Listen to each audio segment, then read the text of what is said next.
Hello and welcome back to my channel. I'm Liesa and today I'm going to share with you the books that I've read in March, the part 1 of it. So let's get into it.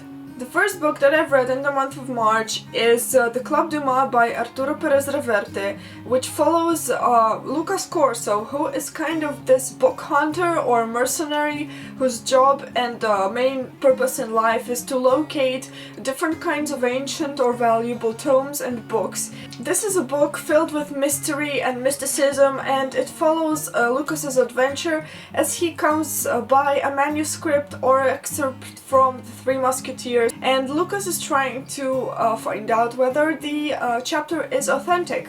As it happens, Lucas also happens to be hired by a very rich man to find out whether a copy of an ancient manuscript meant to worship and make deals with the devil called the Nine Doors is actually real or fake. So Lucas is trying to find both of these things out, and he has lots of hardships, and as it goes on he begins to feel as a real character from one of the books, and because he has a very shrewd and perceptive mind, he really has a heck of a time figuring out what's going to happen. And I really love this book. I gave it 5 stars. This book is a real treat for all book lovers because it mentions lots and lots of fun moments and references to all kinds of books, but it's also filled with this atmosphere of book magic and book smells and all things bookish, and I also really love the Three Musketeers, so it was very pleasant to read this. The second book that I've read this month, and I'm going to be laughing a lot about this, is The Stolen Songbird by Danielle L. Jensen, and this is a really amusing book. It follows a young singer girl while actually training to be a singer at the opera house, living in a small French-styled village. So the heroine is called Cecile, and she is living her life preparing to move from her native village to the big town, and as she is making her preparation, she suddenly gets kidnapped and sold to the trolls. And actually this is where it gets totally bizarre and crazy. Cecile is getting sold to trolls that live under a mountain, because where else would trolls live? I thought they would live under a bridge, but no, a mountain. So they're cursed, and this is why nobody has ever seen trolls for like decades, because the trolls have to live under the mountain and they can't come out, and so a guy steals Cecile away and hands her over to the trolls, where they kind of make this weird rite. They get this idea that Cecile has to save them from the curse and let them free by binding her to their own prince. It's like a matchmaking marriage of sorts.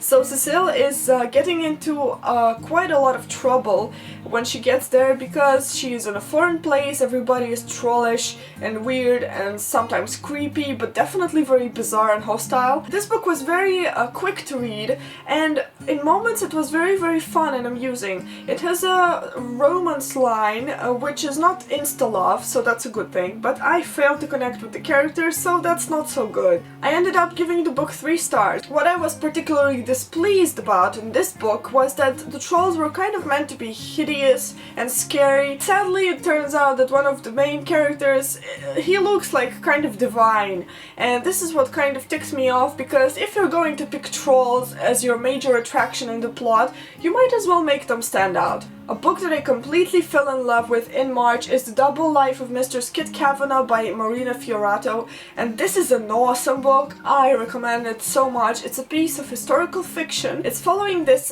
barmaid or bar owner called Kit Kavanagh, whose husband suddenly leaves for the army, and after suffering a while and pining after him, she decides to follow him Mulan style into the English army. Kit ends up going to the army and gets shipped away from Ireland to Italy. She has to encounter so much hardship and so much problems and male problems. She has to learn how not to stand out, how to fit in, how to be on a ship filled with men 24/7 for like months and months, and then when she finally gets to Italy, she has to figure out how to find her husband, and then she finds out that she has to actually go to war, and her captain, she's kind of experiencing this bond towards him. Oh my god, so much stuff happens, and I'm only covering stuff that's said in the blurb. That was so super epic. I loved it.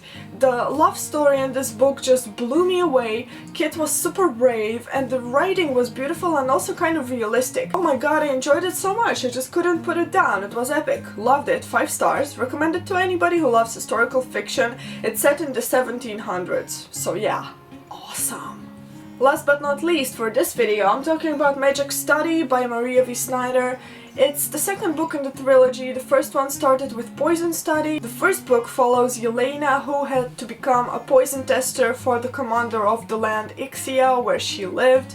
And this is the second installment. Actually, we get the hint that in the first book, Yelena possesses some certain qualities that are somewhat related to magic, and in this book she gets to explore them. She's super badass. I love her so much. If you know nothing about her, just know that Yelena, whose perspective we're getting in the books, is very brave, and once she decides to do something, she does it. But she's also wise, and she knows how to be silent and how to bide her time, and this is why I love her character so much.